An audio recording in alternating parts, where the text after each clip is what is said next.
Di Laut Baltik di lepas pantai Jerman September lalu, para aktivis dari kelompok lingkungan Greenpeace mengejar Seagull, sebuah kapal tanker minyak tua yang membawa minyak mentah Rusia menuju India. Also, was wirklich gefährlich ist dass dieser Frachter 21 Jahre alt ist. Offensichtlich ist schlecht im Zustand. Oftmals sind diese Tanker oder auch schlecht versichert, sodass wenn etwas passiert, dann müssen letztendlich wir alle dafür aufkommen, weil man sich auch nicht greift.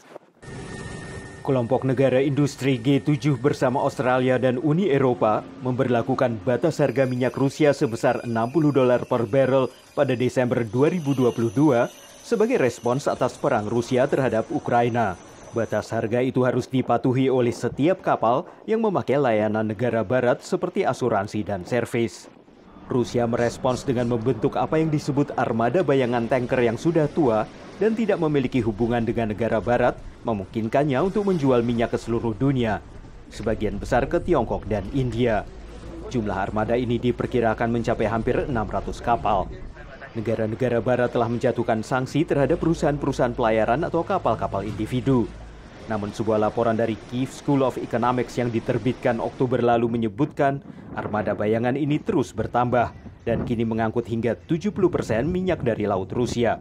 Russia has also reflagged these vessels to more and more obscure jurisdictions where the standards in terms of technical standards and so forth are suspected to be low. The insurance that Russia has found is suspected to be inadequate, meaning it wouldn't be able to actually pay out in the case of an incident.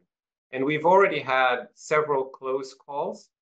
So far, no major oil spill, but it's really just a question of time until that happens.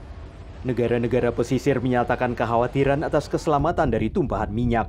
The challenge for coastal states, which countries like Denmark, Sweden, and so forth is that they have very limited rights to actually interfere with vessels going through their waters under existing international maritime law. Menurut Benjamin, negara-negara barat harus menerapkan aturan asuransi untuk mengatasi armada bayangan itu.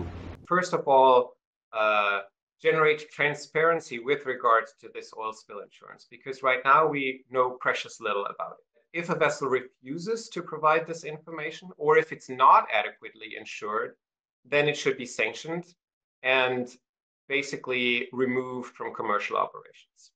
Oktober lalu, Inggris menjatuhkan sanksi terhadap 18 kapal tanker armada bayangan Rusia lainnya, sehingga jumlah total kapal yang dikenai sanksi menjadi 43 kapal. Pemerintah Rusia mengatakan langkah itu menunjukkan yang mereka sebut bahwa status Rusia sebagai pemasok energi yang dapat diandalkan tidak menyenangkan pemerintah Inggris. Dari Arlington, Virginia, saya Helmi Yohanes dan tim VOA.